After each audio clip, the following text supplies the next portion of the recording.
This show is sponsored by the Comics Shop.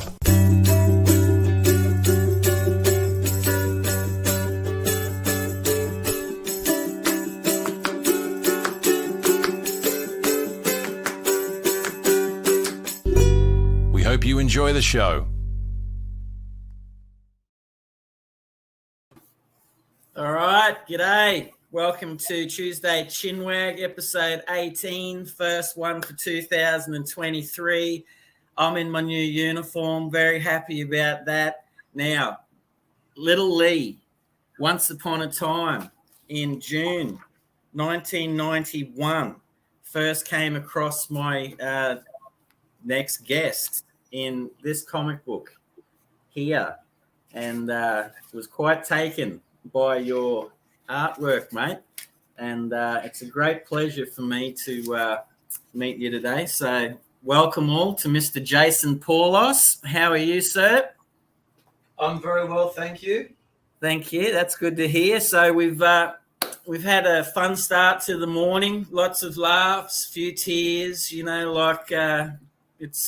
been a lovely day. Drizzling here in Townsville, so can't complain about these things. Now, the show, for anyone that hasn't seen the show and is going to be watching it at home, based on who, what, where, when, why, and how. Look, to be honest with you, sometimes we don't even make it past who, because the narratives just veer off into many different directions. But it's a great pleasure to kickstart the show and the year with Jason. So, mate, I'm just going to get straight into it, Jason.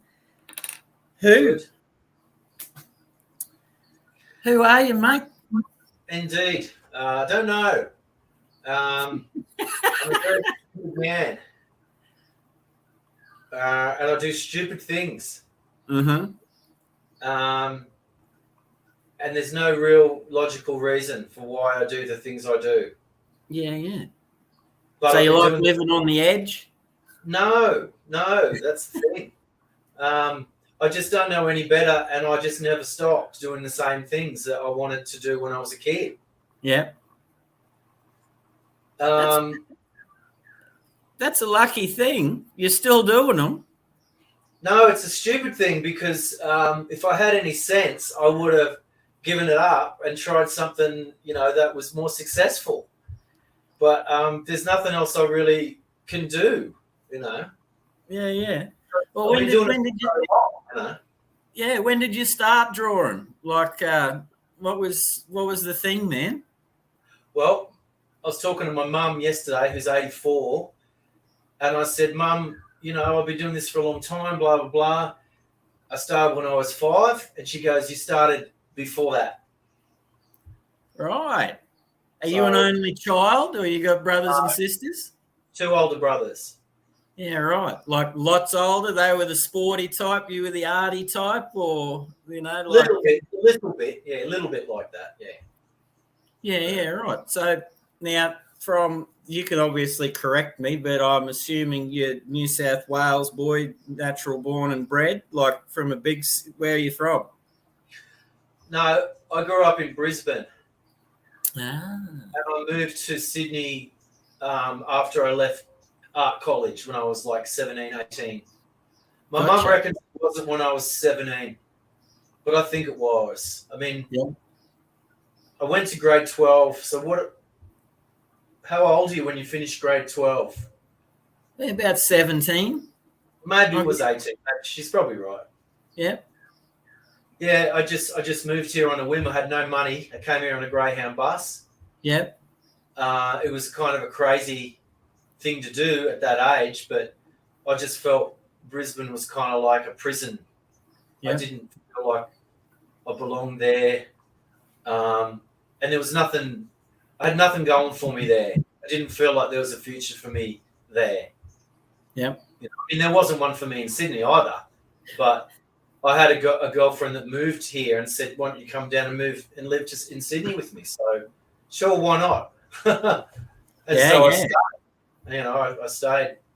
Yeah, so you came down with the plans of pursuing an artistic career, mate, or you had your mind set on other things at that point? No, I went to art college. I'd already started drawing comic books, when I was a little kid. Yeah. And by the time I got to art college, I'd already made plans to do the Hairbutt comic. Yeah. In fact, I started drawing it in Brisbane when I was in art college, and people who remember me from there would remember me working on that first series of Hairbutt comics before I met Bo. Yeah. And I brought those plans and sketches to Sydney, where I published the mini comic Hairbutts. I did 4 of those, and I wrote those and created all the main characters except for Toots. Yep. In that first 4-issue mini-series, which you could buy at King's Comics or Comic Kingdom in 1989, 1990 in Sydney, where I started working as a graphic designer. Yeah, yeah. So, Hairbutt is the first. That was, how long were you working on that? Was that like an idea that popped in your head one day when you were younger, or like what was the fermentation of Hairbutt? Because it's become quite an iconic Australian character, mate. I had a dream when I was going through college, around about that age. So what am I, 17? Yeah. I had a dream. I was in a department store, and I, for some reason, got called to the manager's office, and as the manager was getting angry at me, God knows why, it just made no sense. There was this polished wooden sculpture of this hippo head, and it started moving and talking, in the dream. Yep. And I woke up, and that image on the first cover with the head on the side, kind of like smiling, that was from the dream. Yep.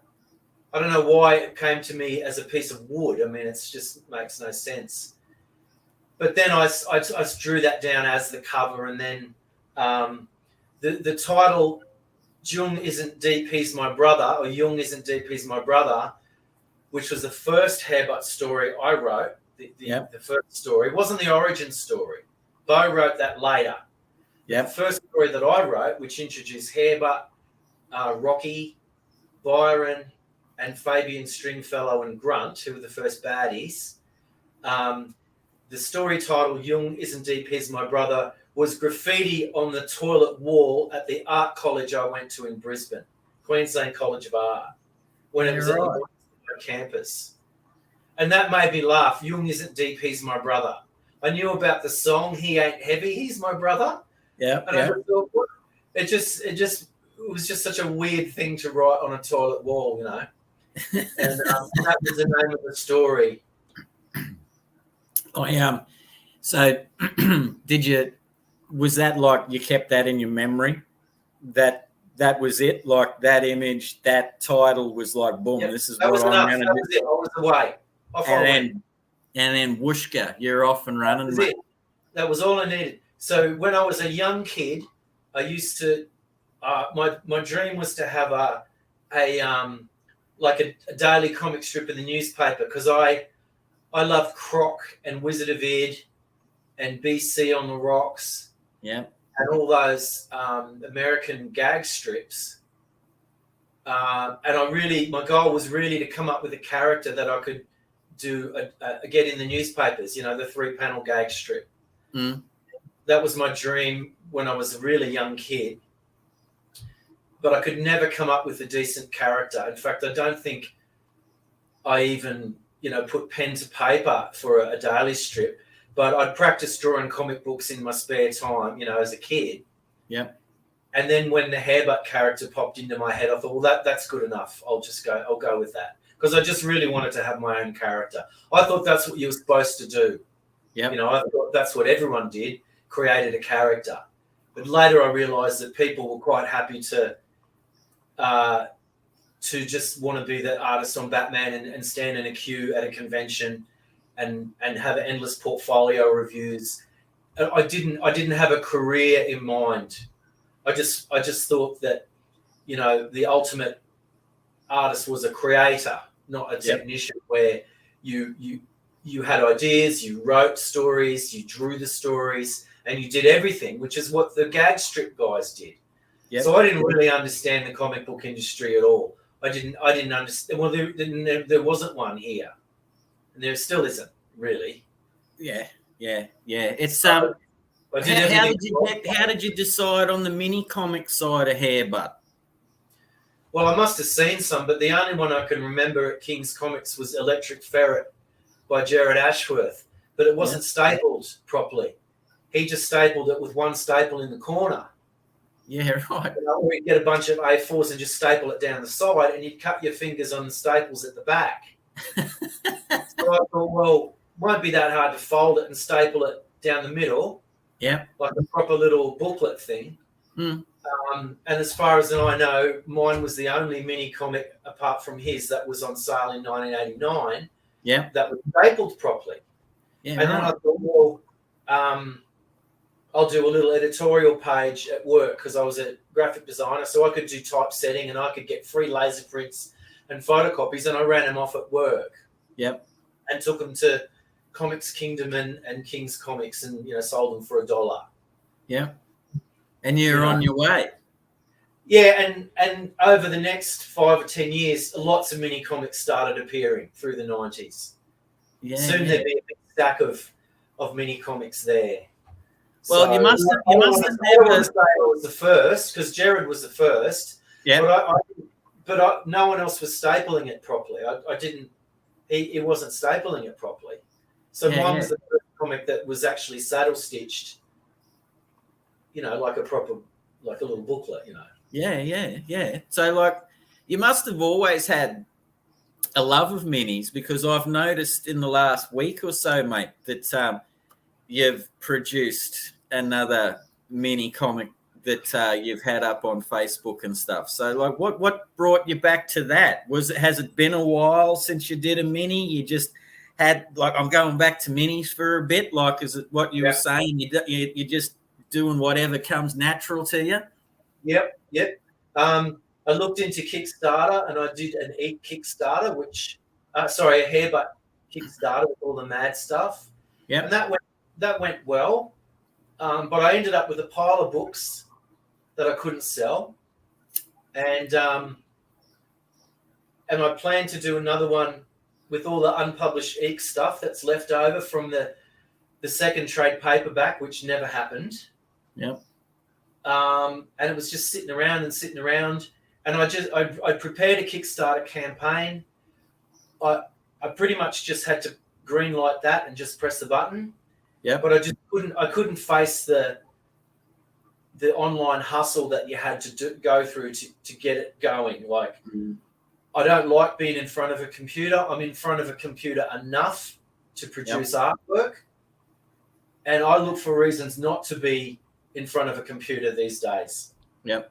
So, because I want to be mentally well and I want to be healthy, I don't want to be tied to a screen for 1 second longer than I have to be, because I've had a long career as a graphic designer and I'd come home at night and I'd draw comics at night for hours. Yep. I was super focused, super hard working, but I had a job all the time. I did all that stuff. I wasn't doing it for a living. Yep. It's just now I'm in a situation where I don't have a day job. I don't need to have a day job, and I can get up in the morning when everyone else is on the way to work, and I can think about what I'm going to do. And at the moment, mini comics, which I just can print myself on my laser printer. Yeah, it just seemed like the perfect no stress alternative. Where people, if they want it, they can get it straight from me. I don't have to print tons and tons of them that are lying around forever, boxes getting moldy.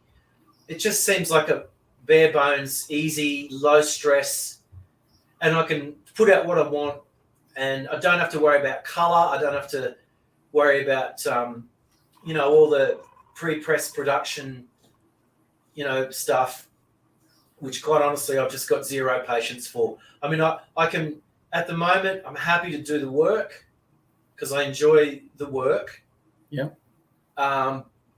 But that's about all I enjoy. I don't enjoy the hustling. I just won't hustle. I refuse to hustle anymore.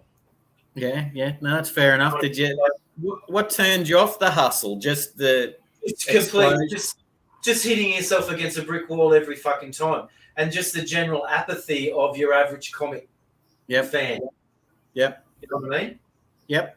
Like you've been to conventions, and you sit there at your table, and you see all these people walking past all day, and you know it gets depressing. You know, you just think, well, why am I bothering doing this? You know. But my reason for doing it now is because I'm good at it. I've been doing it for a long time, and that's worth something to me. You know, the fact that there's not many things in life where you know you can do something better than other people. Yep. You know, that's pretty. It's a pretty sort of precious thing to me that I've got a background and a body of work that's all mine. I own all of it. Like it's worth nothing, but I own all of it. You know, and that's meaningful to me. And I guess if I'd gone down the route of moving to America, going to conventions or whatever and queuing up, maybe I could have got a job inking, you know, Transformers or something. Yeah. And done that for years. But I'm glad I didn't, you know, because you're obviously proud of the fact. Because the idea of creative ownership is something that, you know, not many people have. You know? So no, well, that's where I was getting to, because you know, like you seem, mate, since as I said to you, I mean, this is 1991. I would have been about 14 or 15 when I grabbed that off a newsagent's shelf and saw your artwork, and the biggest compliment that I can give another creator, just from my personal thing, this is what I look at, is I don't even have to see your name in the credits to know that's Jason Paulos artwork. You know what I mean? Like, pick you a mile away. So your art style, I guess, it's unique. It's you. You know what I mean? Which is, I think, I know for me, that's what I chase with trying to improve my artwork, is finding my voice. So you've got your voice there. Mate, what brought you to this after your hair butt minis and stuff? How did you come to the Dark Nebula and Tad P and Southern Squadron and stuff back in the day? Well, when I moved to Sydney, I immediately started looking up the Cyclone guys because I thought that was my career model. I thought, well, I'm in Sydney, I can try and meet these guys. Yeah. And as far as I knew, they were all doing comics for a living, right? And that was partly true. Gary was a graphic designer living in Chippendale. Yep. He was doing travel brochures and graphic design like me. Except he was working for himself. So he had a schedule which allowed him to do Cyclone, and the other Cyclone guys would come to his house. Dave would go to his house. So I met Dave at Gary's place. I wrote Bodine a letter because I bought Nightside and the Rock on the newsstands in Darlinghurst or something, which is where I lived. He lived around the corner. Yeah, so right. I was so excited. I thought, wow, I'm right in the thick of it in Sydney, whereas Brisbane, there wasn't really a comic scene to speak of that I knew about there. Yeah. Though I'd already, when I was a kid, I'd go and visit Ian Gould's comic shop in Roma Street in Brisbane. Yeah. When I was like 10. And I'd hang around there with my drawings and I'd annoy him because I had no money.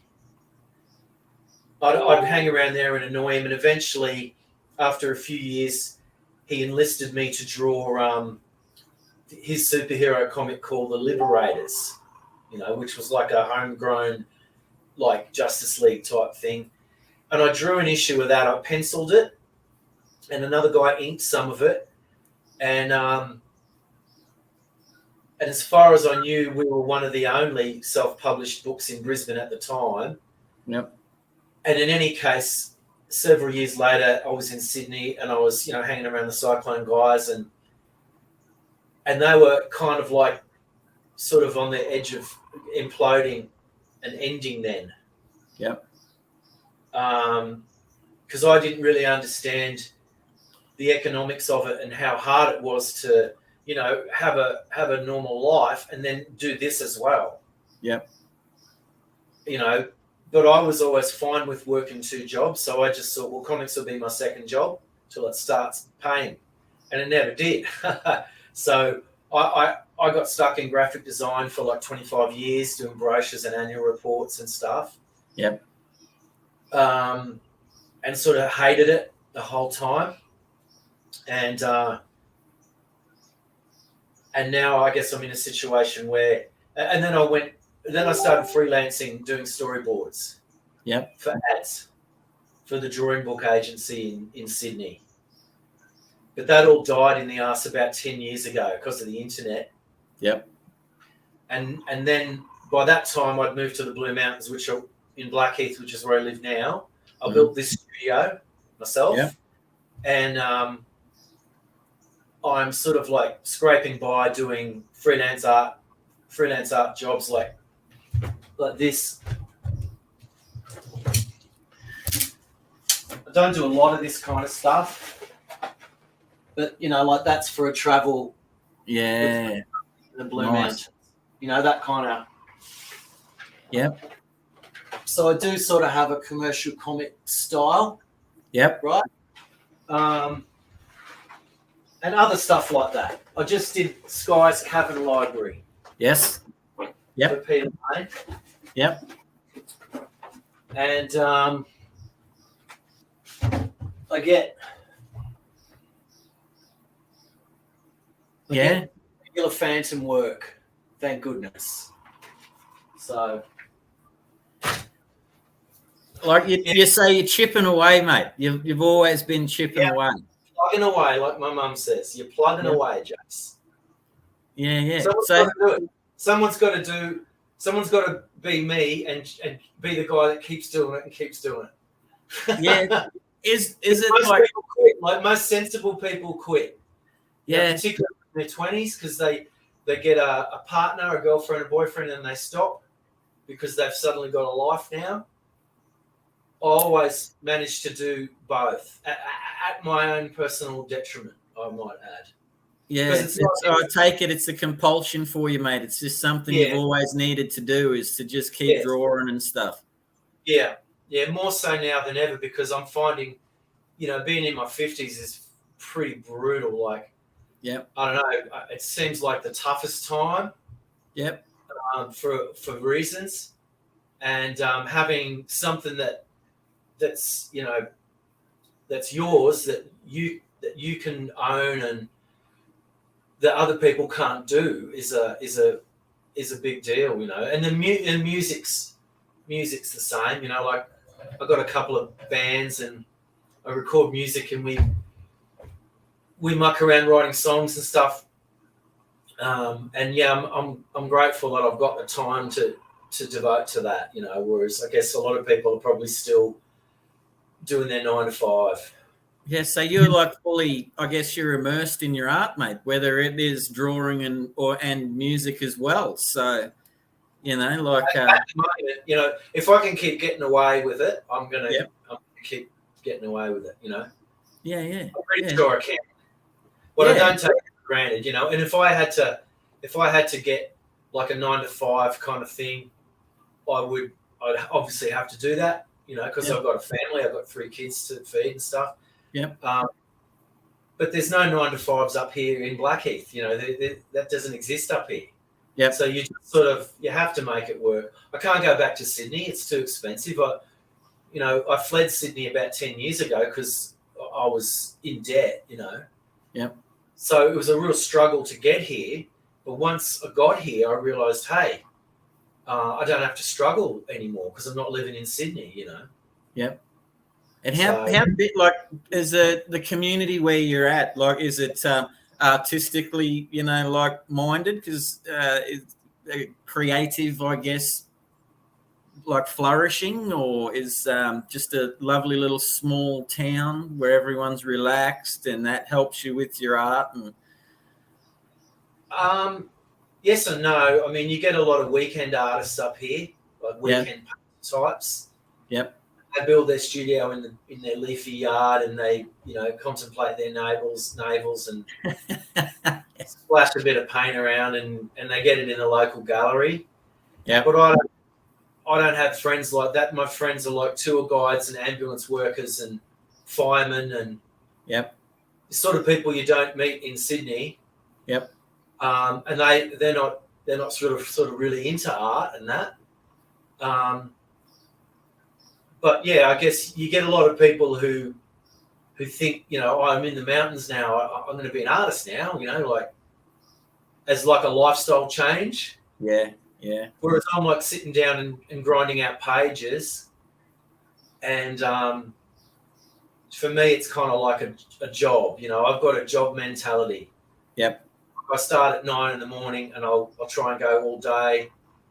If I can get a couple of page done, then that's a good day's work, Yeah. But it's kind of more of a it's not sort of like a self-expression type thing, like I want to tell a story, and that's hard. That's hard, like proper storytelling. It's a grind. You've got to churn the stuff out. You can't sort of like labour over stuff, or I don't like to. I try, but I'm always moving on to the next page, trying to get the page count. Yeah, because that's what's supposed to be. You're a beast with your artwork. I mean, like, you're so productive. Like, it blows my mind, man. How much stuff you churn out. It's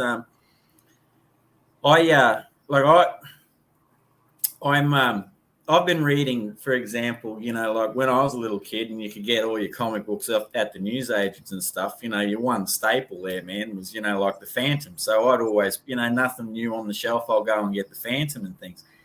And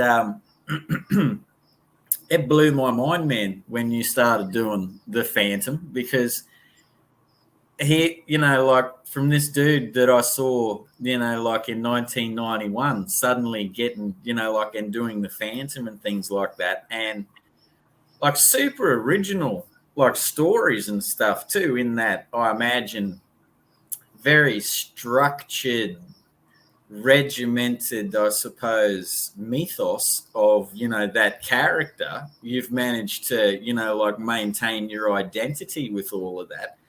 How did you come around to, like, getting to the Phantom, mate? Like, what brought you to that? Back in the day when I'd publish Hairbutt, I'd go looking for supporters at comic shops, Yeah. I'd try and enlist the comic shop owners to get behind the book and maybe book an ad. Because back in the day, Stuart Hale from Issue 1 said to me, you need to sell advertising to make some of your money back, because you're going to lose money publishing comics. And I'm like, oh, God, really? Oh, shit. So King's Comics always took a back page ad, and Phantom Zone at Parramatta, run by Glenn Ford, would always take the inside back cover. And thank God for that, because that was a chunk of my printing bill, which I then could invest in the next issue. Yep. And Glenn, when he ran Phantom Zone, was a really cool, laid-back dude. He's an illustrator. I could really, we got along well. Yep. And then when I found out that he bought Through Publications, so he went from being a freelance Phantom artist doing covers and this and that for Jim Shepherd. When he found out the license was up for sale because Jim Shepherd passed away, he bought it. And I heard about this, and I sent a Phantom, pin-up to him, just as by way of, hey, I heard the news, check this out, and he printed it as a cover, and that's how that. So that was an old relationship that was always a good one that served me in good stead later on. Like, I could have never predicted that was going to happen, but that happened right at the end of the storyboard market dying because of the internet. Mm-hmm. So art directors suddenly didn't want to pay people like me to do storyboards for ads. In any case, the industry was dying because people weren't making as many TV ads anymore anyway. Yep. So that was my main income. So the Phantom sort of stepped in and gave me a kind of a bit of a semi-regular income. But the thing is, living up here, you don't need. It's not as expensive to live up here as it is in Sydney. Yes. And I couldn't understand why all my mates were still in Sydney in jobs they didn't like when they could sell their house and buy a house up here for cash. Yeah. But COVID happened and then everyone did that like 10 years later. Yeah, I couldn't have timed it better, really. Yeah, yeah. And how was it? How was it that morning that you sat down to start your first Phantom page? How did you feel? Did you have to pinch yourself at that point? You know, did you have that little realization of like, wow, man, you know, like I'm about to go on this journey, you know, like with the Ghost Who Walks, you know, like what was that feeling like? To me at the time, because I'd already done a lot of stuff, yep, it was like, okay, this is another job, you know. So I just treated it like any other job. Mm. I try and be mindful of the deadline. I try and beat the deadline if I can. Yep. I always try and under-promise and over-deliver. So if someone needs something in a week, I'll say sure, but then I'll deliver it in 2 or 3 days. Yep. And to me, at first, it was, okay, this is another comic job, right? Yep. It was different to the other ones because I was aware that you had to get certain things right, which I didn't get right. Like I kept forgetting to put the rings on the hand and stuff. Yeah. And I'd call up Glenn and say, I'm really sorry about that cover. I forgot the rings. And he'd say, oh, that's okay. You know, the fans have to complain about something. So yeah. I think he quite liked the idea that, you know, the fans have got something to complain about because otherwise they're going to complain about something else to him, you know. And that sort of made me laugh. And I thought, okay, well, this is a good job, you know. The deadlines are easy. The editor's great. He just leaves me alone. But at the end of the day, you know, the Phantom fans like what they like, and they're divided in 2 camps. There's the traditional ones, and there's the ones that want it to continue and progress. And I definitely didn't win any traditional fans because my stuff didn't look like Cy Barry's stuff. But no one does. No one can draw like Cy Barry. There's never going to be another Cy Barry. And some of those stories through have reprinted 9 times. Yeah. How many times can you reprint, you know, the Sing Pirates or, you know, stuff like that? Yeah. So luckily, Glenn has supported local artists and he's continuing to do that in the face of, you know, honestly, some pretty harsh criticism because the traditionalists don't want guys like me with my weird-looking, horror-looking Phantom, skinny-looking.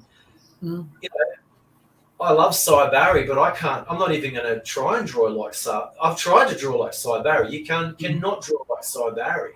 You know. Well, I think that's where you have to. Well, we were just talking about before about identity and stuff too, man. And it's like I'm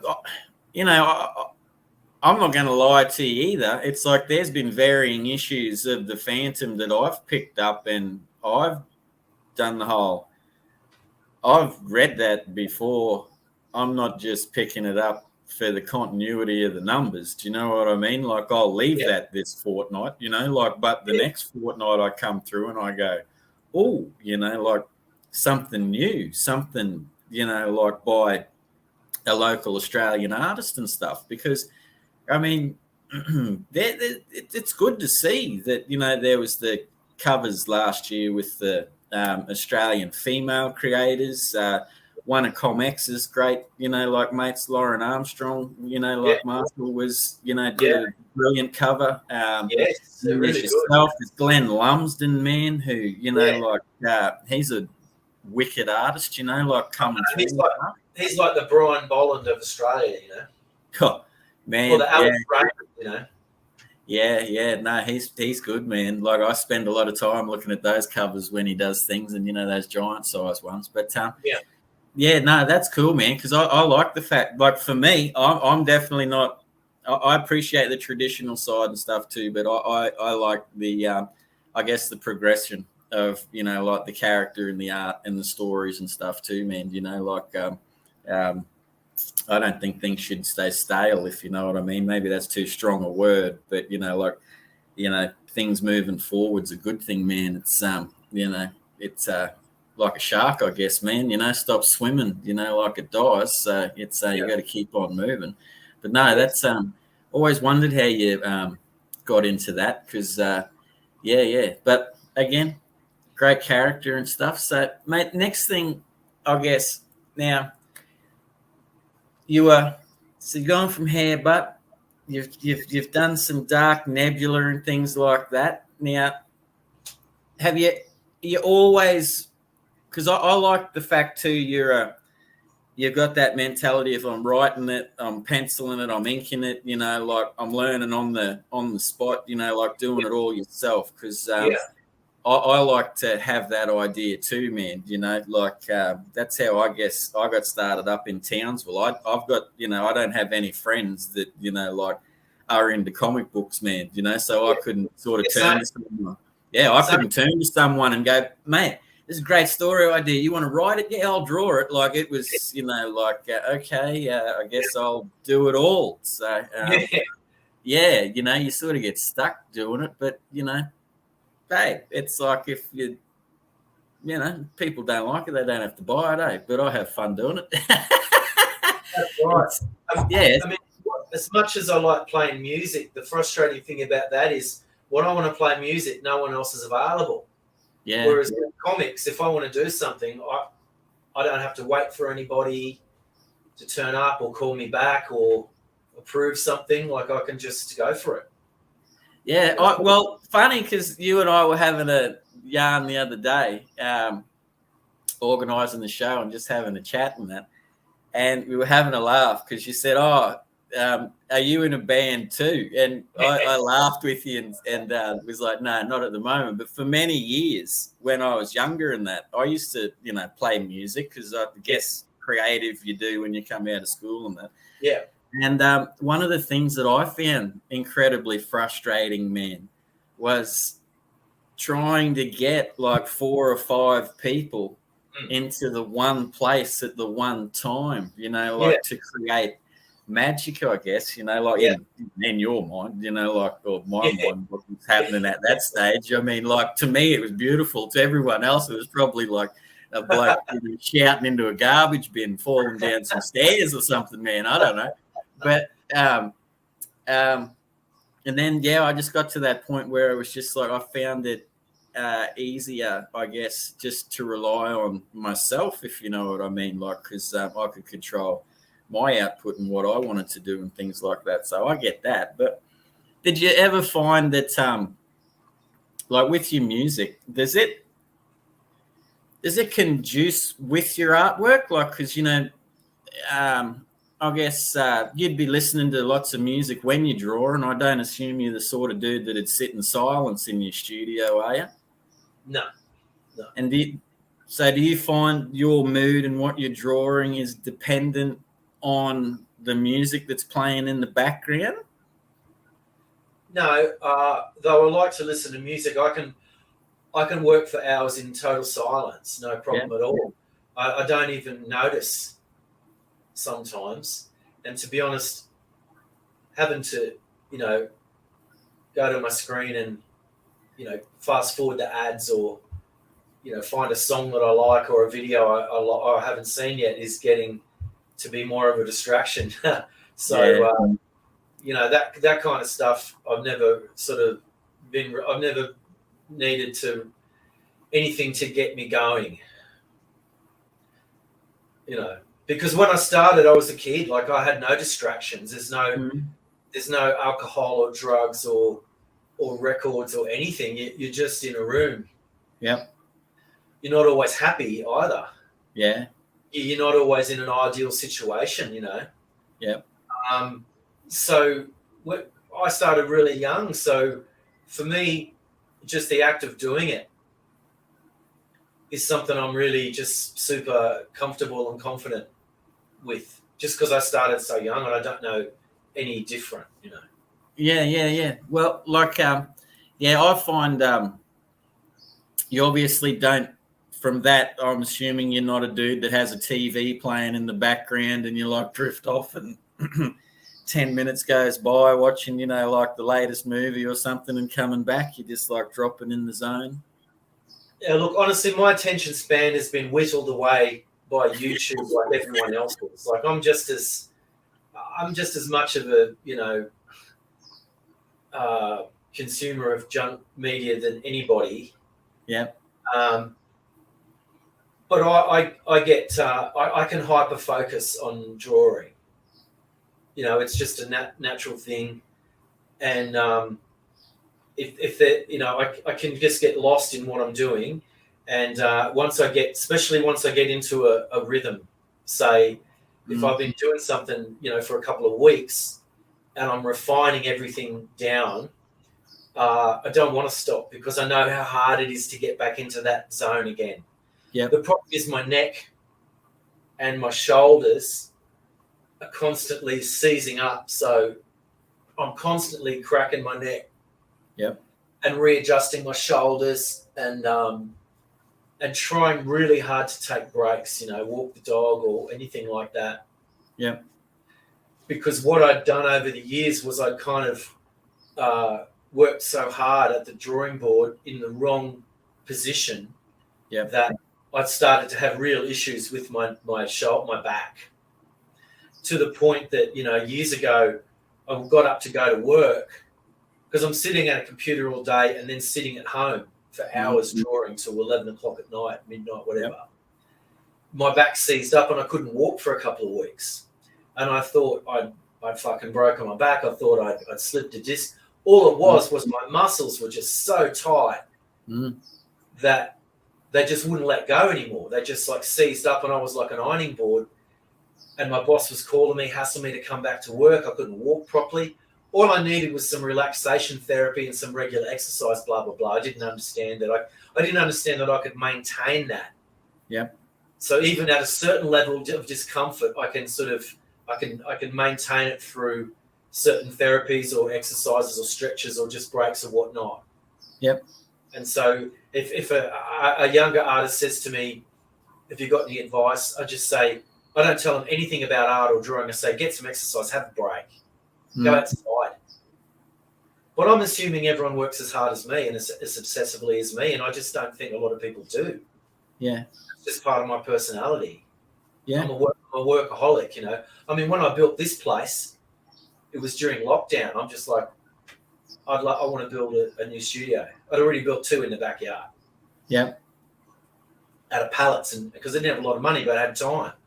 So I just started putting the stumps in and freaking figuring it out. And like I said, I already built a couple of sheds in the back, like my old studio, which used to be there, and another studio over there. I don't have a huge block. And I just went at it for 7 months every single day. I had injuries and I lost, heaps of weight. I was looking really fit and I was just sore every day in pain.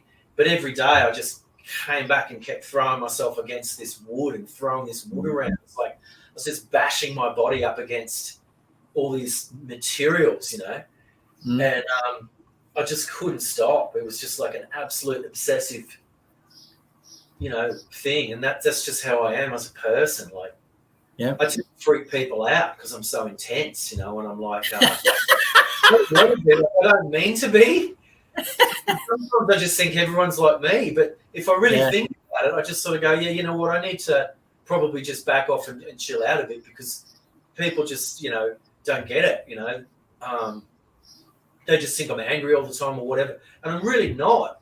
It's just like I just sort of get consumed with one idea and I can't let it go until I see it through to the end. And that's one thing I would see when I started doing Aussie comics. See all these Aussie comics and no one could seem to finish anything. Like you get dudes that would start a couple of pages and everyone would come to the pub and show their pages. And some dudes are just showing the same pages over and over again. they're never getting the thing done. Mm. So my first ambition was, I've got to finish a story. Yep. Like, I've got to see this idea right through to the end. How do I do that? Because you get bored or you get stuck because you paint yourself into a corner with. So I had to really teach myself how do you write a story that's going to sustain, because you want people to read it too. It's no good if people can read it. You know, you give people the stuff, they go, oh, that's good, and they put it down. I think, what are they putting it?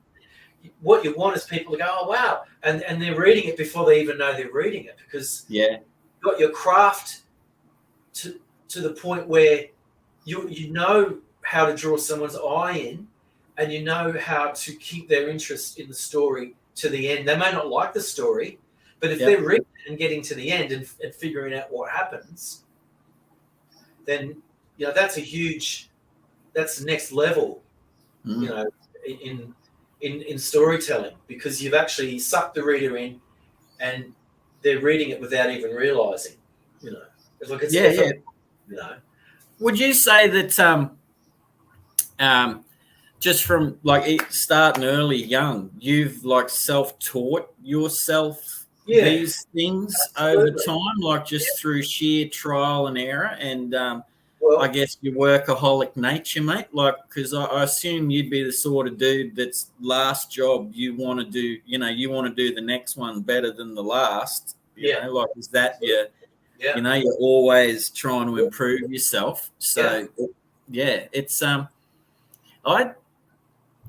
along the way, did you have anyone that like would you know, give you their two bobs worth, man? Did you have a mentor or anything, you know, like that, you know, sort of, or you think about this, mate, you know, like, you know, have a look at that, like, and they obviously helped you rock it off. Absolutely. Yep. Dave DeVries, Glenn Lumsden. Yep. The main ones. I used to work around the corner from Dave's in Surrey Hills. I go there at lunchtime. And I'd hang around his studio while he was working on Rip Snorter or one of the other strips that he was doing with Glenn for magazines. So they were probably, maybe, I don't know if they were doing that Batman that never got published, the Archie Goodwin Batman. But absolutely, and Dave would talk about the 3-act play story system, which was fascinating to me. And just for anyone, while I got you there, for anyone that's going to watch the show that is not familiar with that 3-act play, mate, what is it for anyone that comes across this? It's nothing really. I mean, it's nothing now, but at the time, it's like, oh, a beginning, middle, and an end. Oh, that makes sense. Oh, and you have a problem that needs to be solved. The story is, how is the hero going to solve the problem?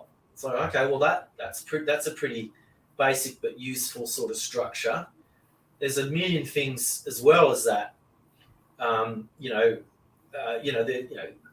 Character-driven, you know, creating characters that have an internal logic that is your Bible for the story. So don't have your character suddenly changing their personality halfway through the story. Like,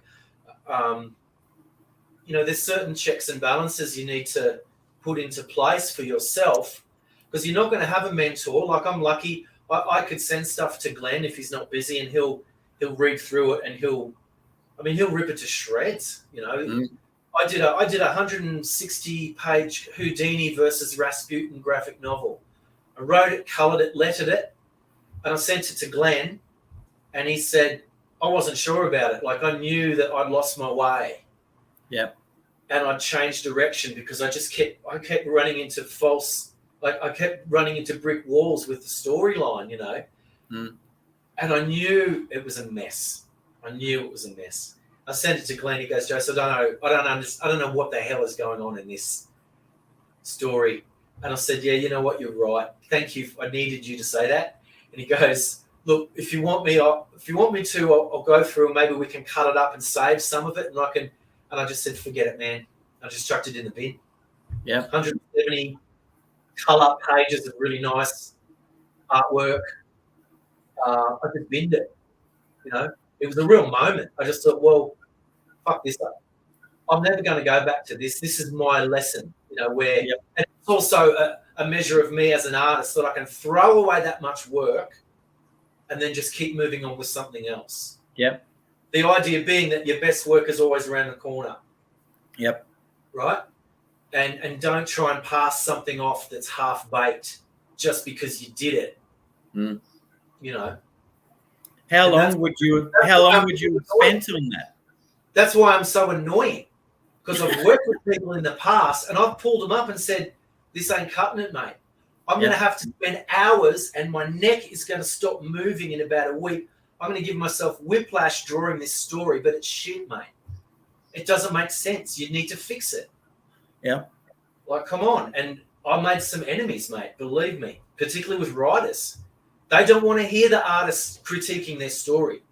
Mm. And some of them have said to me, at their own disadvantage, they've said, you're the artist, you draw what you're told.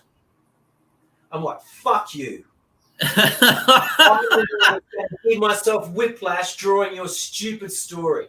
Yeah, I was going to say, how did you handle that one? Money, yeah. Right? And you make enemies because it's like, well, you might be happy to stay in your amateur little bubble. Well, I'm moving on. I'm gonna keep pushing myself, and it's all about the story now. Mm. You know, back in the day, you'd sit in the pub and you'd have these long debates about what's more important, the art or the story. Well, and you'd sit around, you try and make the writers feel better and say, oh, it's equal. And bullshit it is. The art is absolutely more important than the story in comics. And all good comic writers know that, and they accept that. So they write with that in mind. That's now their job. Okay, I'm the writer of a story where the artist has to do his absolute best in order to sell it to the reader, right? Yeah. That's why when you walk into a comic shop, you're not looking at a whole bunch of scripts on the wall. You're looking at beautiful artwork. Mm. Imagine going into the comic shop with all these Alan Moore scripts. I mean, maybe they'd sell. Like, I'd buy one because apparently it's great. Yeah. If I've got a script and I'm reading it and I'm fucking bored, I ain't going to want to draw it. No one's going to want to draw it. Certainly no one's going to want to bloody read it, mate. Yeah. So Houdini went in the bin. Goodbye. And how long did Houdini take you, though, if it was 107? 8 years while doing storyboard jobs and being a dad and all that stuff. Yeah.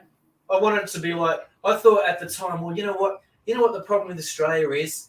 There's no Frank Miller-y, Alan Moore types doing this big magnum opus. So no one's doing a Dark Knight or a Ronin or a Watchmen. You know, people, I really need to do something ambitious. I'll do this big thing. And I read a book on Houdini. I felt very clever. I thought, yeah, man, I'll totally do this. And it's going to be this big thing. And it's like, well, it's a big turkey. It's a big white elephant is what it is. So if I can be that brutal with myself, mate, I'm not going to mince words about your shitty script that you've done one measly draft and you expect everyone to kiss your ass because you finished something. Well, congratulations, but it's still shit. So, try again or do another draft. I read a lot of interviews. That's how I learned because there's no internet, right? So I would read interviews of writers of any kind in magazines and newspapers. I'd get Will Eisner Quarterly, and he'd have Shop Talk at the back, and he'd interview Joe Kubert and Jack Kirby. They'd all talk about their working methods. Do you letter first? Do you letter afterwards? Blah, blah, blah. And I'd fucking read this shit over and over again, right? Because that's all. The only place you could find out about how to do comics was articles in the back of Wizard magazine or something like that, you know? Yeah.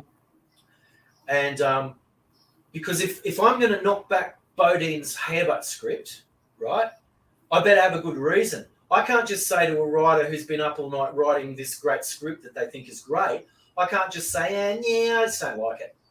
Yep. I've got to go, well, I don't like it because I don't think the characterization's solid. The gag isn't, I don't think it's that funny.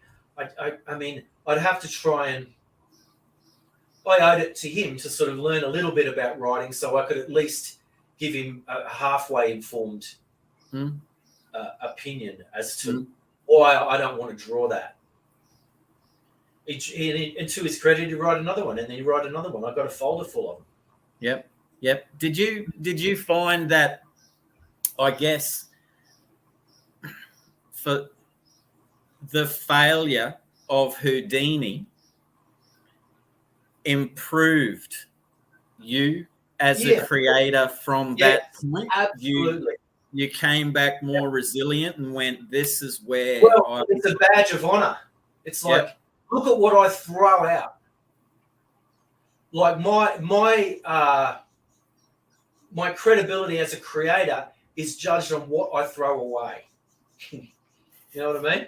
So I threw that out. So what are you going to throw out? You know, like as a writer or whatever like that. Like not everything you do is good. Yeah, yeah.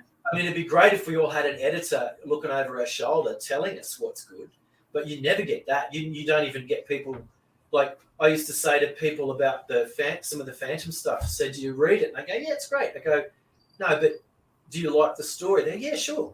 I go, yeah, but why? Oh, well, your artwork's great. I'm like, yeah, I know, but just because you can understand who's walking in the room and who's coming in. So that's all my storytelling mechanics. That's me trying to tell the story. But if the story's a turkey, then people just aren't gonna want to get another one. So I can make a shitty script make sense, but I can't make it a good script. I can't make it a good story. Yeah. Do you find that when you take on a job with a writer, you do take your time working the script out with the writers that are receptive to how you feel about the changes and thought processes and stuff? Like, are you happy to take weeks, months at a time until they get it right? It doesn't get to that because there's two kinds of writers. There's an amateur writer and there's a professional writer. And I'm not talking about money. I'm talking about attitude and working habits. Right? And the amateur ones are always the ones with the biggest attitude and the biggest ego. They're always defensive. They don't want to collaborate, right? And the professionals like Andrew Constant, for example, who's done a Nightwing miniseries for DC, right? He'll call me and say, Jace, got any ideas for stories? Like, what do you want to draw? And I'll be like, oh, shit, no one's ever asked me that before. We're doing The Raven. Okay, so The Raven is like a created by Paul Wheelerhan. Here we go. Have I got some Raven? Yeah, so... Oh, that's not one. Oh, doesn't matter. So I said to him, let's do druids and witches or something. And he's like, great. Okay, great. So he's asking for my input. He respects me as a creator and a collaborator. So the message is comics are a collaborative art form. Your artist is also the storyteller too, because he's telling the story in pictures. He should be better than you. He or she should be better at you at telling the story in pictures. You shouldn't have to give the artist a grid to follow. The artist should know. The artist should have a favorite page grid. Mine is the 5-panel. Right? Mine's kind of like the Jack Kirby grids. Right? I'm a Jack Kirby grid guy. Most people are like, what are you talking about? What grid? What are you talking about? I'm like, mate, the grid is the page divided up into boxes. Right? Some artists prefer certain kind of. It's a stylistic choice. Right? There's no right or wrong one. But for me, it's a 6-panel Jack Kirby, 6-panel, 5-panel, 4-panel. If you're going up to so if your writer is writing 7 or 8 panels per page and they forgot to put an establishing shot and there's no close-up, you're kind of fucked because you're then going to have to put that in and suddenly the page is looking really crowded and he's not writing 35 words per panel, which he's supposed to do. There's rules to this stuff. It's Alan Moore. The other day he's saying 35, I think it's 35 words a panel. If you're doing over that, then you're screwing up because you're not giving the artist a chance to do his best work. If you're not helping your artist do a great art job, no one's going to read your brilliant fucking script. You know, Sorry. Yeah. What's your next idea? Next. Yeah. You've got to have more than one idea, guys. You've got to come up with idea after idea after idea. Well, with your prolific nature of creation, what do you have like? I guess a little shoebox like full of ideas. Do you come up with? It's over there. You do. So like you could be sitting there, man, and like one word will prompt you. That's just one of my own files of shitty story ideas. Yeah. Right? Well, what happens is, if you collect enough of these, I've got binders full of them. Yeah, yeah. You forget that you write them. You put them away, and then years later you go, I think I'll revisit this pile of shit ideas. Yeah. And you've forgotten, some of them you can't remember writing. Mm-hmm. And then you go, that's not bad. That's actually not bad, or I can use that, or I can rescue that, or that's so bad. That's so weird, so bad. But they're all useful. You stick them in a folder, And I'm an artist. I shouldn't be doing that. But the thing is, like, it's like being in a band. If you're in a band with like, if you've got a bass player that can also play guitar and play the drums, you've got a better band. Mm. So if you're working with an artist who can also, or at least understands a bit about writing, you've got a much better chance of doing some quality work because they're bringing something else to the table. Yeah. Yeah. No, well, let's. I wanted to ask you that because you are prolific, and I've often thought to myself, like, I'm very annoying. No. In actual, no, mate. I find this sort of like I love doing this show, and I love meeting, like for today, example, like I love meeting you today because I find it inspiring and motivational for me to, like I was going to have the day off drawing, and now I'm like, after this, I've got to get on to the next issue of Battle for Bustle, like I've got a cover to do, like let me put these theories, like into practice. No, it's good. Because do you like when you like I love the notion too of do these ideas when you go into your studio at like 9 a.m. in the morning, you're and you get yourself set up and you're ready to rock and roll.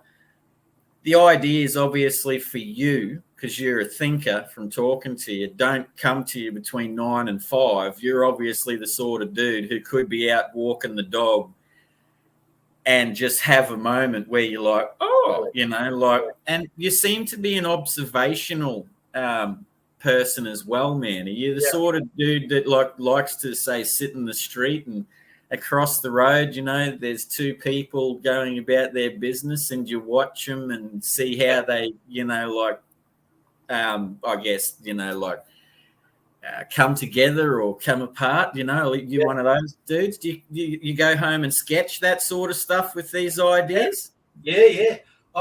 All artists are observers and sort of voyeuristic in the sense of if I'm walking down the street, I'm usually looking. Sometimes I'm looking for trouble, and I'll see it first because I'm checking out the body language of someone or something doesn't seem right. Or I'm super sensitive to particularly crowds. I don't like them. Mm-hmm. I don't like crowds, and I never liked going into Darling Harbour and seeing the fireworks and all that because crowds scare me. Like people scare me. Yep. And I think a lot of artists are super sensitive to things like that. Mm. The kind of people that are around them, the sort of vibe you're getting, but just how people look and dress. Like when I used to draw storyboards, they used to ask for certain kinds of people, certain age groups, ethnicity, blah blah blah. And you eventually got to know how tribal people are now. Yeah. So if you get a baby boomer lady over the age of 60, she's probably cut her hair short. It's silver. They don't dye their hair. They don't wear no makeup. They're boomers. They're kind of like uni intellectual sort of types. They wear kind of like climbers gear. They wear trousers, right? And you get, okay, that's a type. That's a type. That's my missus's auntie, right? And then you get the more hippie types. They grow their hair. It's still grey. Yeah. They grow their hair long. They're sort of the more hippie sort of arty-farty types. And you go, right, you're in that tribe. And you can break people down into their little tribes. Nowadays, it's like eshays. Like my 16-year-old, all his mates are eshays. Yeah. They all wear wigs over their heads all the time. They all wear tracksuits, and even the girls, right? It's like, right, you're an eshay. You're an eshay tribe, or you know.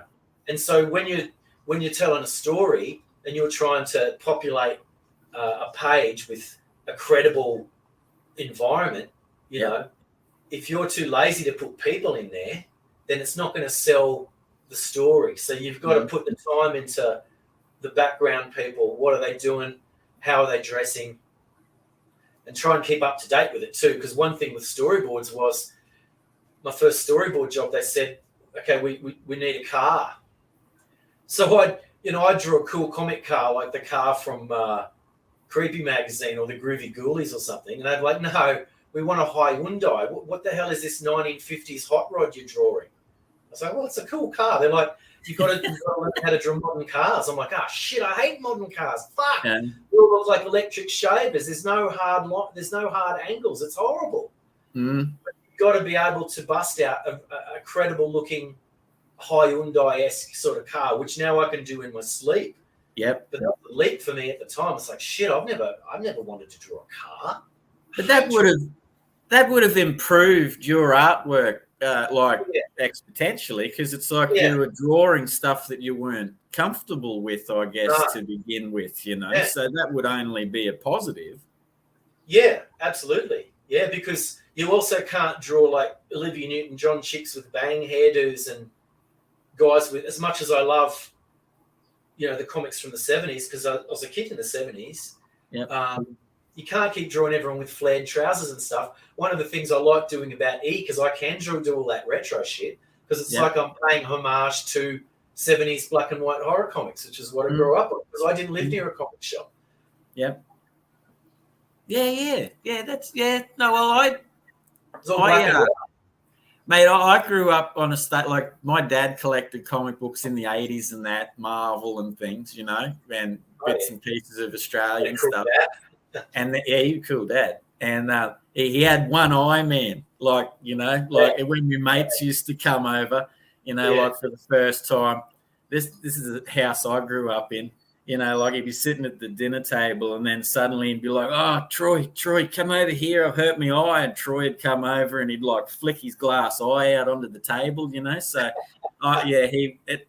unusual, I guess, but everyday occurrence for me. You sort of got to be, oh, come on, Dad, not the eye thing. So my imagination always spurned off, you know, like from that sort of odd behavior, I guess. But and I started to really, particularly one of my first jobs. My first job was at Woolworths, in the Townsville city. And if anyone's ever worked at a supermarket, everyone's got to get food.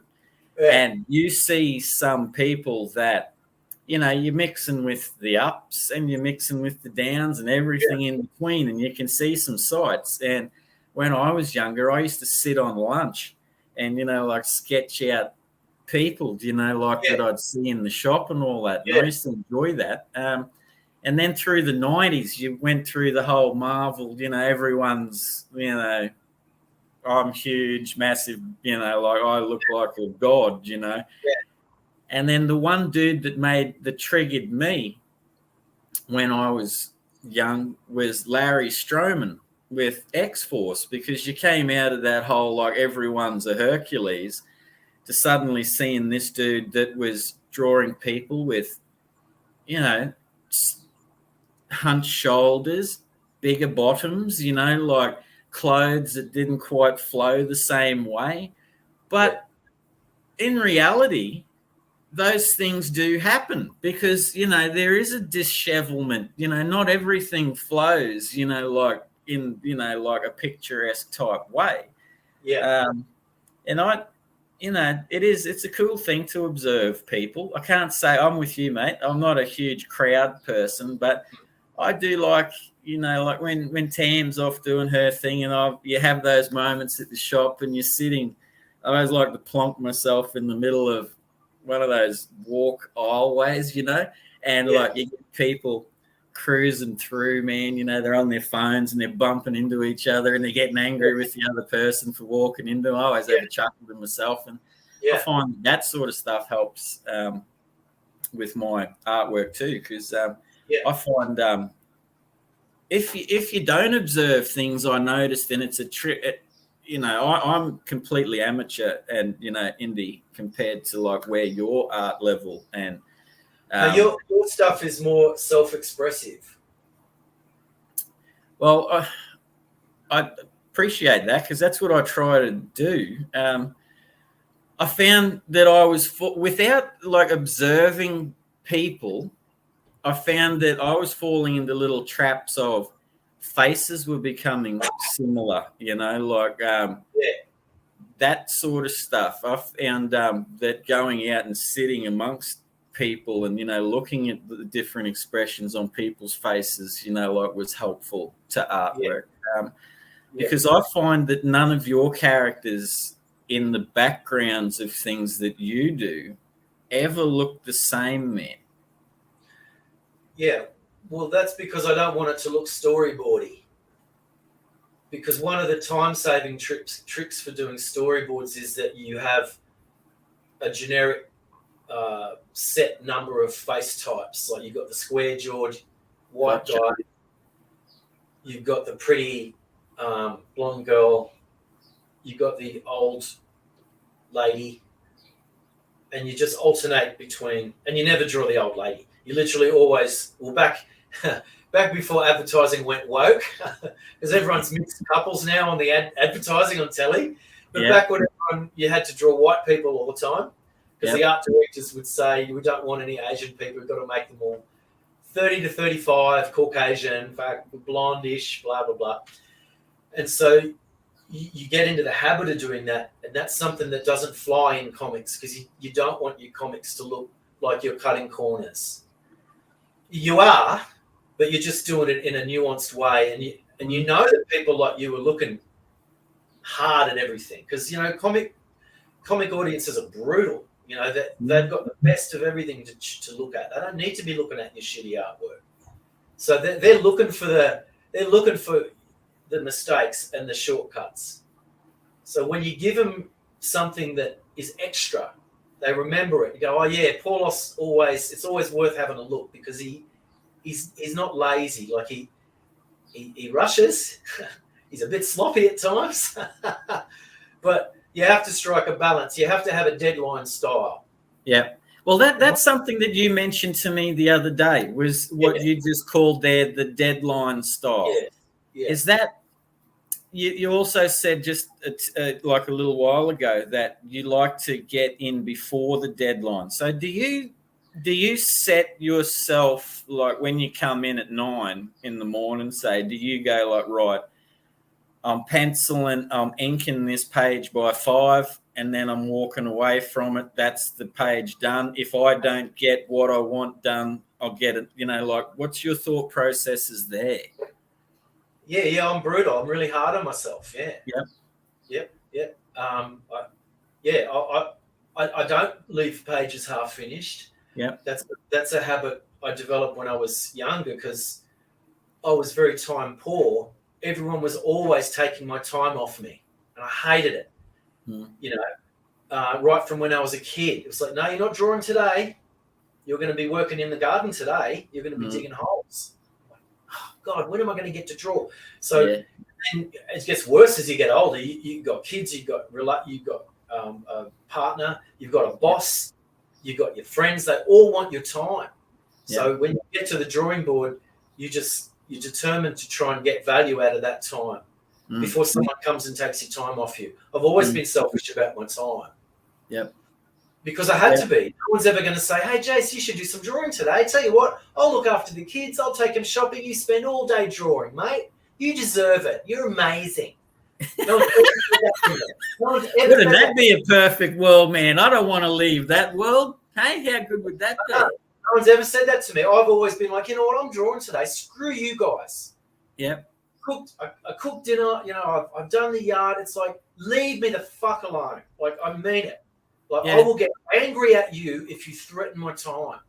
Yeah. I'm terrible. That's how you've had to like develop to get this increment of work out. I have a choice. No one's paying my rent, so I've got to pay my rent. I've got to cook my food. I've got to buy my food. I've got to, you know, I've got a normal adult life. I'm not living in my parents' basement like a lot of comic guys do, mate. So I make sure I zoom through the day, so I can get to the drawing board at a certain time. This is back in the day. Yep. Work during the day. Got to do some exercise. Get up in the morning, go to the pool, swim a kilometre, go to work, hate it all day, hate my work all day, get home. I used to draw while I was at work, mate. I'd design the Christmas catalogue and I'd get that done, put it aside, and I'd be colouring shit on the screen. And I made it so my office, my computer, my screen faced me and no one could see, no one could get behind me. They had to walk into my cubicle, my office, and come all the way behind me to talk to me. And my boss busted me once. It was super awkward. Yeah, yeah. And what magic were you creating there? See, your boss, you know, like looking back in hindsight, he's like, man, look at this Paulos dude. He's just pumping out classic stuff here, man. What were you doing at that point? Like bits of everything, or you were hell bent on, you know, hair bud or eek, or what were you really, you know, like into?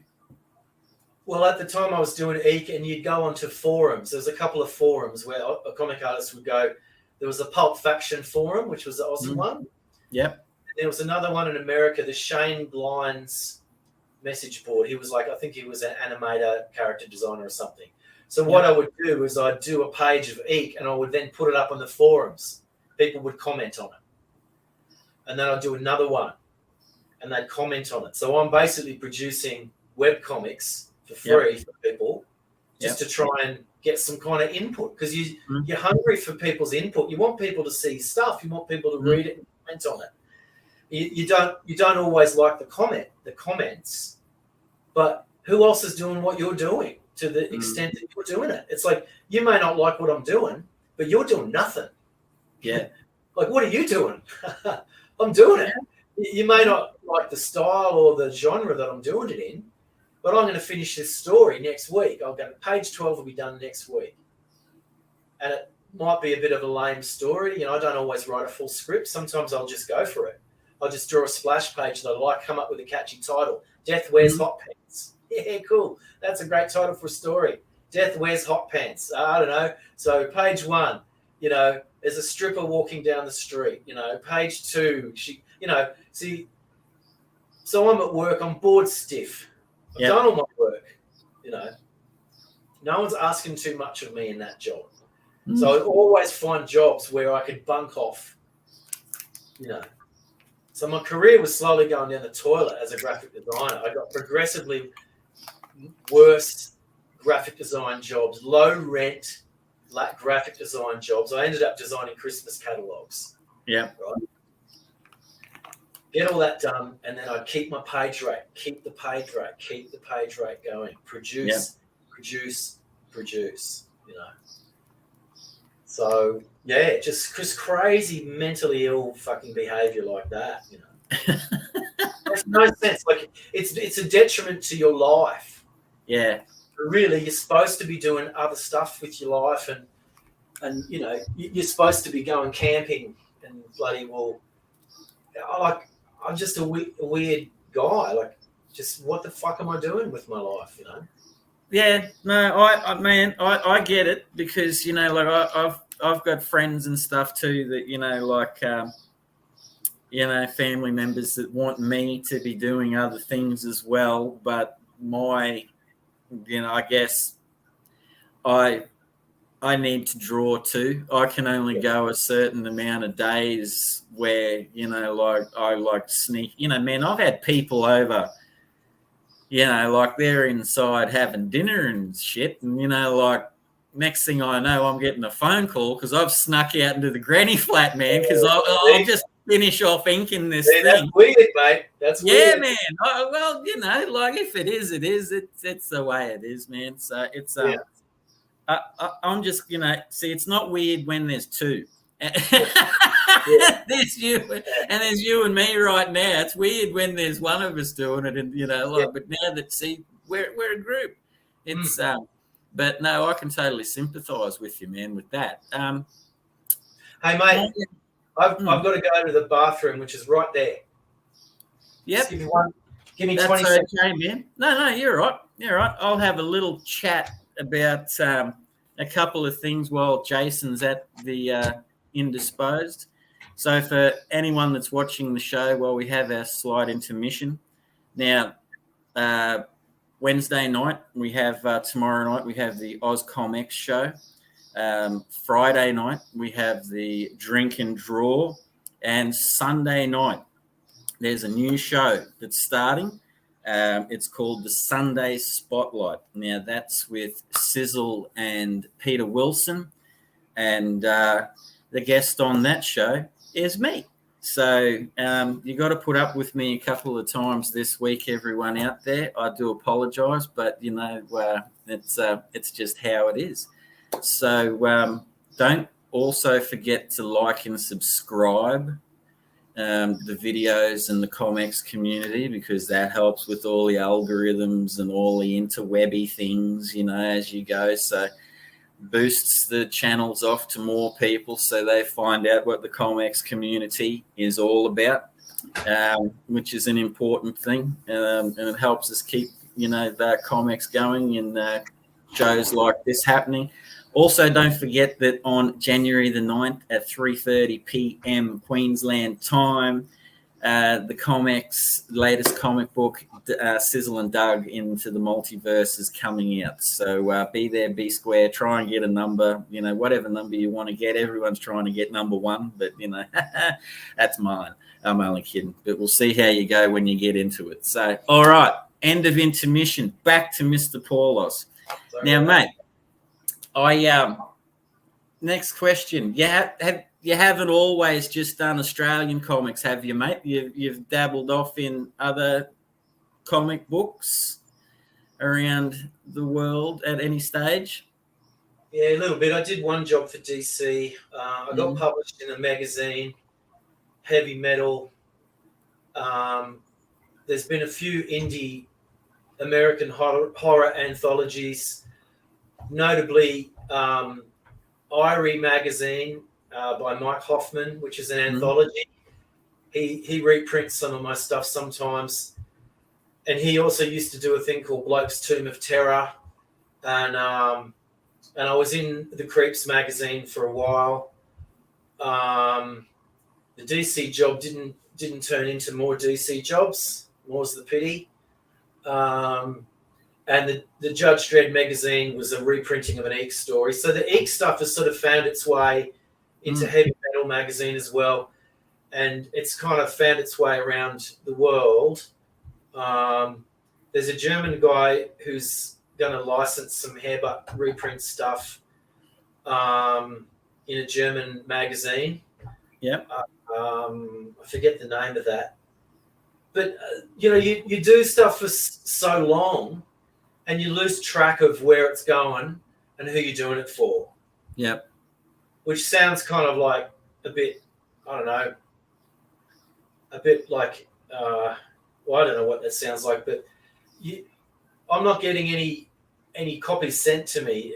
Everything that comes to me from the US, I was in the reboot version of Gore Street, which was an 80s horror.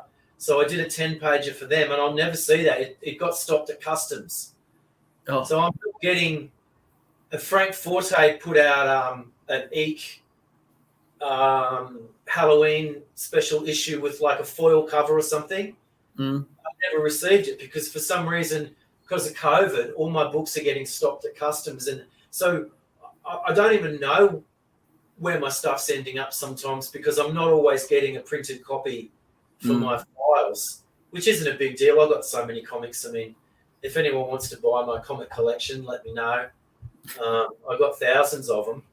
Yeah. And the stuff that I'm in, there's no point in me keeping boxes of e-comics, which is why I don't want to do a Kickstarter, because I've got enough stuff. Like I like to get a copy of what I do for the Phantom, because sometimes I have to refer to it. Yep. And I love seeing my stuff get published. That's really what I'm doing it for. It's not about the money, because the money's terrible. Like the money's terrible in comics. You'll never get reimbursed for the true hours you put in, right? Yep.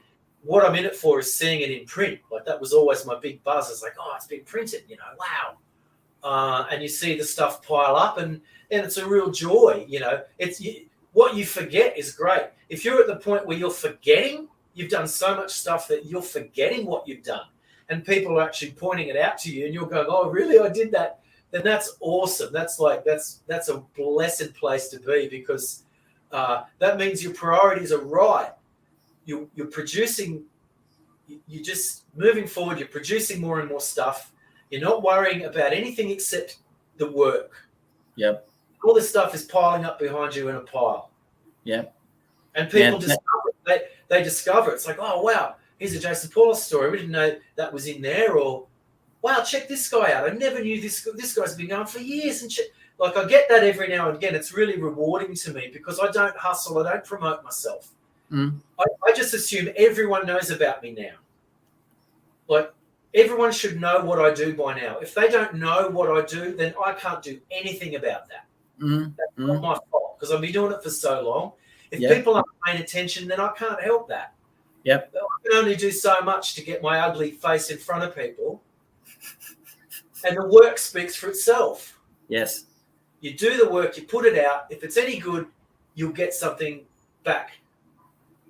But you don't wait for that. You don't wait for a medal. No one's going to give you a medal. You just have to assume you've got a lot to learn still. So, And you feel that way? Well, how I feel now is I know what I can't do. Yep. And I know what I can do. So I just concentrate on what I can do. I can't do what Glenn Lumsden does. I can't make every panel look like a cover. I try. That's the goal. But I can't justify that kind of focus. I'm not that kind of artist. And you need different kinds of artists. You need the Brian Bolland, right? Because the fans need stuff like that, where they can just look at it for hours and hours and sort of jerk off over it, You need guys like that, but you need guys like me too, because something's got to go in the middle of the bloody comic. And often I'm not having a go at cover artists, right? Who knows this? That cover artists aren't really comic artists. Comic artists are the guys who turn the pages out, that are responsible for all the reading pleasure that you get. Yep. You can't be a cover artist and an interior artist. They're two different animals. And I can do covers, but I'm not a cover artist. I'm an interior artist. I'm the guy that gets the meat of the comic done, that goes between the covers. Put Brian Bolland on the front, and you put freaking Jim Bakey, or like he was a 2000 AD artist who was legendarily fast but competent. Like the stuff was good. He created Skiz, didn't he? That's right. And Steve Dillon, who went on to do Hellblazer. Yep. A really good workaday, workman-like artist whose job was to be right with the writer, and you're tight with the writer. You're a team. You're a duo, and you're telling these stories. You're getting them out, right? Because if we all sat around waiting for Brian Bolland to do his next comic, we'd all go and do something else. We'd go and buy a book. Yeah. Well, that's boring. Well, along the way, I guess, from like my small time in comparison to yours amongst the industry community, I'm realizing that there are different facets, and like there are the cover artists, the commissions, the interior artists. Like I guess it is broken down into what you, particularly as a creator, want, where you want to fit, like what shirt you want to wear. So you don't sort of realize that when you first start, but you do, I guess. because, man, there's brilliant cover artists out there. I totally get where you're coming from, and there's artists that blow my mind, but you never see them on the interiors, No, you just see those guys. Those guys get the awards. Yeah. Those guys get the Stanley Awards. Guys like me, there's no Stanley Award for me. I'm the most prolific comic artist working in Australia at the moment. I'll never win a Stanley Award because I've entered it 3 times. I'm not going to do it anymore. Fuck them, right?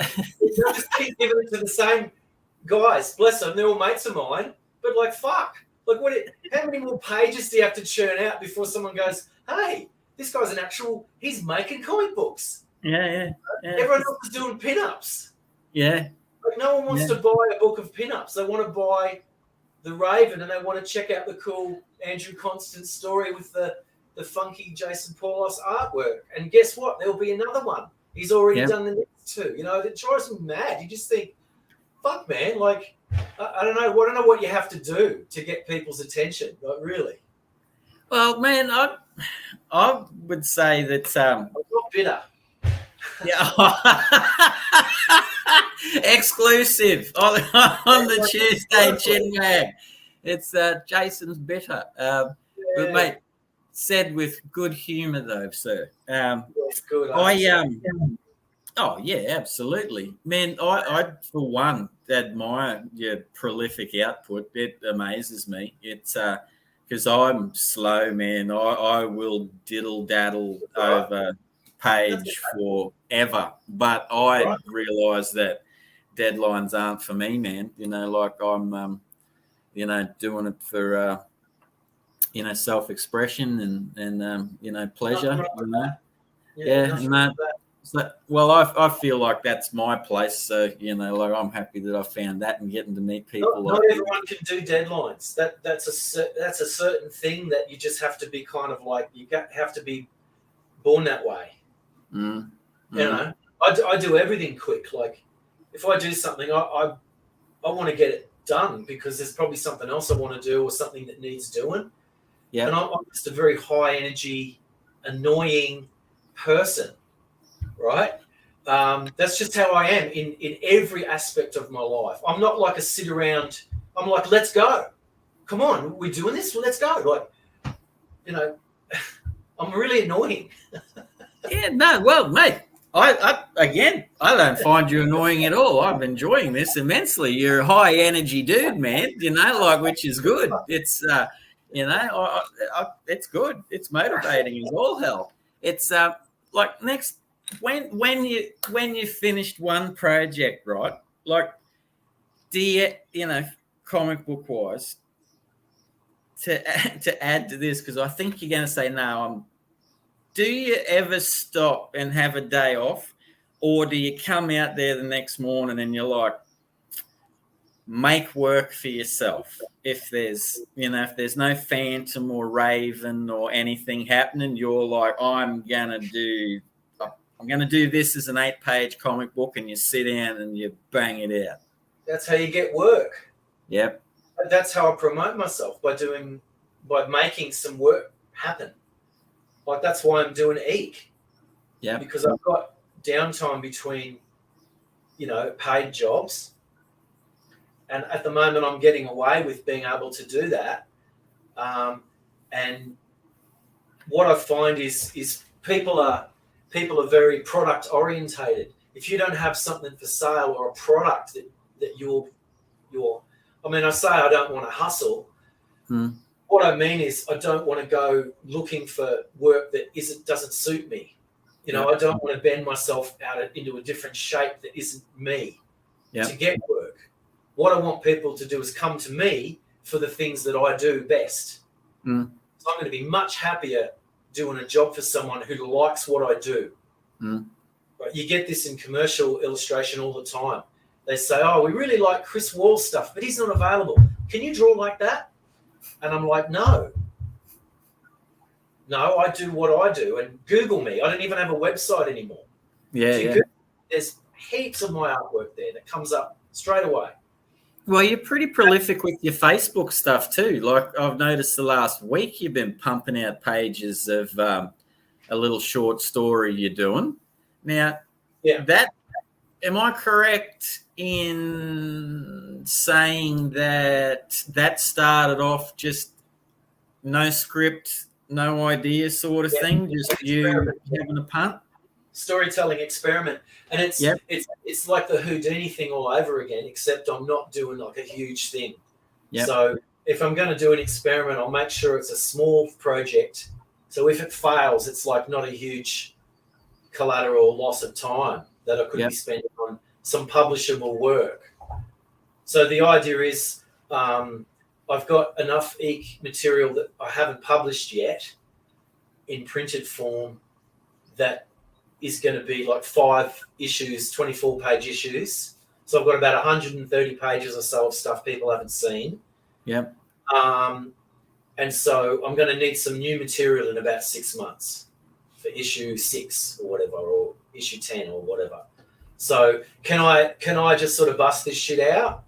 I don't know. So I did it, and I got to page 13, and I sent it to Glenn Lumsden, and I was fully expecting him to say, Jason, I don't understand why. And he goes, it's great. He goes, it's a great story.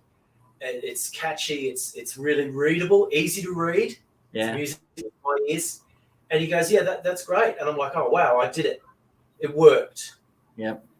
But I'll do another 2 and it won't work as well. But that's all right. I've got a script from Dylan Naylor here, which I found in my file. Yeah. And it's thinking outside the box. And it's set on an alien planet. It's set on an alien prison planet. And it's 5 or 6 pages. And it's great. It's got a cool little twist ending. Yeah. And that's next on the drawing board. Thanks, Dylan. Very good. Well, there you go. There's an exclusive too. Hey? Yep. And when are you starting that one? As soon as you're finished with me here today, I guess you'll be like, oh, I'm on the bloody. I'm going to have to take the 9-year-old to the pool. All right. Well, indeed. Well, mate, we'll start winding down. Now, one of the things, I guess, that I always like to ask, because, you know, Australia's a big place, the world's a big place, and there are people, I guess, like me, that are late bloomers, you know, suffer things like imposter syndromes, you know, like got ideas, are sitting in their rooms, drawing, that sort of stuff, and wondering, you know, like, how do I talk to people, meet people, get their stuff out there, you know, just want to have a punt at getting into, you know, like a comic book. What are some words of advice from a bloke who's been doing it for, you know, like one of the most prolific comic book creators in Australia? We've heard your motivations here today, but what's some of your advice to those people that are sitting out there, mate, that want to do it? Well, if you're talking about people who haven't done a lot yet and they want to know how to go about doing it, you send me an email, or you send Glenn Lumsden an email. Everyone, there's no stars as far as I know in Australia. Everyone's quite approachable and they'll give you their time, or I will. And you can send me a script, you can send me your stuff. But if you've got a clear idea of what you're doing and where you're going and what you want to do, and you've got the ability to produce, then there's nothing I can tell you, you know. So I guess it's what sort of artist you want to be, and what you enjoy, what you're good at. Like, do what you're good at. Figure out what you're good at. Maybe you're doing stuff that isn't really, or you're doing it because you think you want to get published, or that people will pay more attention if you draw a certain kind of way, or a certain kind of comic, for example, but you're just not feeling it, you know. So just figure out what you want to do first, and find someone that's already doing it, because that was definitely helpful to me.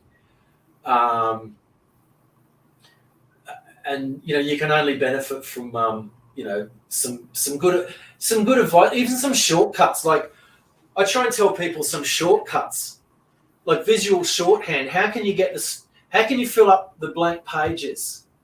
Like, how can you start getting rid of those horrible blank areas on the page that scare the shit out of you? You know, like, how can you build up a story or an idea for a character in a way where you're not going to be going up blind alleys and chasing red herrings and wasting time, drawing in a style that isn't really achieving what your goal is. Now, if you're doing comics, your goal should be telling a story. I'm sorry, I mean, it's a storytelling medium, right? Otherwise, maybe you're a cover artist. Maybe you're this sort of artist that just wants to do this incredibly detailed Jeff Darrow, piece, right? That people are just going to go be amazed at, If you're a storytelling guy, you need to Sorry, I'm old. You need some shortcuts. You need some craft. You need just a few little tips just to get you producing, just to being more productive. Because your goal with storytelling, as any writer will tell you, is turning out your first draft, just getting a stack of pages done. Yep. You go through it and you edit it. You self-edit it. You figure out how to edit. You figure out what to keep and what to throw away. You can't keep everything. You can't just keep passing off the same shitty idea to the next. Oh, here's a story I wrote. No, you didn't. You've been passing that same story off to 3 different people. You've just been changing the name of the character. Yeah. Right? No. Chuck it away. Work harder. Try harder. Like I say to the kids, did you do the thing? Yeah, I tried. Try harder. Try harder. I can help. I'll help people for free. If people want me to mentor them, just send me an email. I've got endless enthusiasm for helping people that remind me of me. Because everyone needs more help. Yeah, that's an awesome thing. Your thing's different. Like your style and your whole thing, it's different to my thing. You got your own thing going on, so it's kind of hard to I can't help someone like you because you're on your way. If you're on your way, then you just need to find a space in your life and people in your life that can support you going on your way. Or you find other people that can help you do that. But if you're trying to find your way in the sort of artist you want to be and the stuff you want to do, then there's got to be someone there that's doing it, Yeah.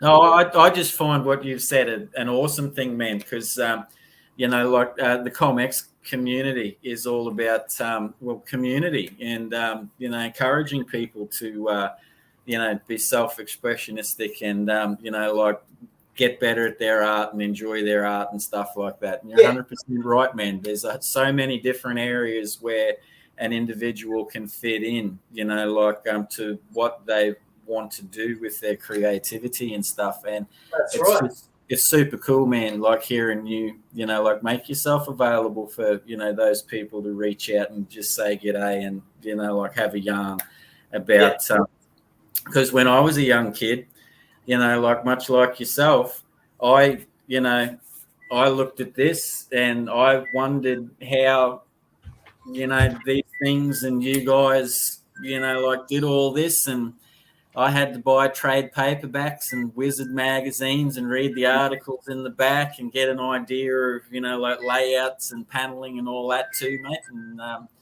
it's all good, man. It's all good because I've had an excellent talk with you today, man. It's been a real buzz for me, dude, because it's obviously for when people watch it on Tuesday, we've had a pre-recorded show because you've got such a busy schedule. But for me, first day of 2023, man, one of my big ticks off my bucket list of getting to talk to creatives that I've admired for so long is you, man. So I feel like I'm off to a good start for the year, man. So hopefully momentum keeps along, bud. And thank you so much, dude. Now just one more question. Anyone that's watching the show that wants some of your stuff, man, where can they reach out to you and get your comic books that are available at the moment? Well, I'm on Facebook. You can email me, jasonpaulos@bigpond.com, I guess. They're not in the shops. They're not going to be in the shops. I don't bother sending anything to comic shops anymore. So, yeah, you can find me. People know me. People know how to get in touch with me. Yep. I've got a Phantom cover coming out in a couple of weeks. And they're probably going to start printing some of my backlog as well. And, you can write to through publications, I guess. I'm not doing anything anything modern. Like, I don't have socials, Well, you got your mini comic that's come out just recently. Just friend me on Facebook, I guess. Yep. I mean, for what that's worth. I do have an Instagram page, which I ignore. I think I was on Twitter once. You tweeted. I like Facebook because you can put a bunch of pages up. Yep. Like, you can whack a story up and people can click on it. I mean, I just realized the other day you can't do that on Instagram. All you get is one little landscape panel and like 83 letters. It's like, that's no good to me. There's too much. I've got too much to show. Like, I'm too big for Instagram. Like, I can't explain what I'm doing in like a tiny little, It's no good. Yeah. It's not for me, Yeah. Yeah. Well, that's fair enough, mate. If people want to take the time to find my stuff, there's a lot. It's a rabbit hole, and that's a great thing. Like, I'm the sort of person people come across me and they feel like they've discovered me. It's like, oh my God, this guy's been going for years. He's done all this stuff, and it's different, and they get it straight away. It's like, oh wow, you like the same comics. I didn't like Image Comics. When Image Comics came in the 90s, I hated it. It sucked to me. All this shitty artwork, shitty over-coloured artwork that everyone was going fucking nuts over, and they still are. Like, I still don't get that. That was a disaster to me. It was like, oh my God, can people not see that this is shit? Like, to me, the golden age was the 60s, 70s, Ditko, fucking Neil Adams, 2000 AD. I mean, that's still the shit for me, man. Like, 2000 AD is my Bible. Image to me was like a cult of personality. You got these rock star artists who know fuck all about drawing, right? I'm not talking all of them, right? But people now look back at that as the good old days of comics. It's like, no, that was the end of the good old days of comics. That was like a line. And so I'm old school, man. I'm pre-Image. That's where I look. That's where I get my inspiration from. Yeah, yeah.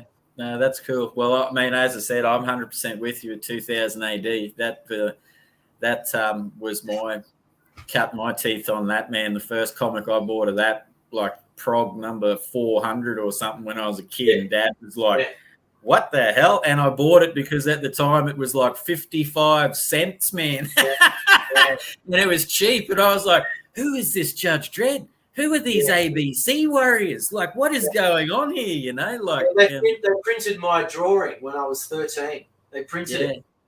Yeah. And I bought the issue off eBay because I lost it. And it says on the Thargs Nerve Centre, drawing by Earthlex Jason Paulos, Tarragindi. Yeah. And I won £7.50, which was $15. Yeah. Best day of my life. It's like, oh my God, I got printed in 2000 AD. Yeah. Yeah. Yeah. Yeah. Unbelievable. Yeah. Mate, on that note, with minds being blown, I reckon we might wrap that up, bud. And thank you so much. It's for anyone out there, Jason's just opened himself up for a yarn and a chat. Try and get onto as much of his stuff as you possibly can, because the man's prolific. The man, to me, is been doing it since I was a kid, and he's someone that I admire greatly.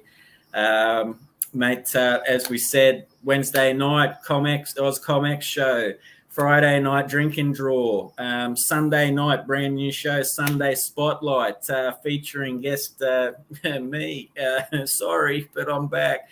And Yeah, and on next week's Tuesday Chinwag, which we'll be back to live Tuesday night, 7:30 Queensland time, we have good comics man in Nick May. So looking forward to that.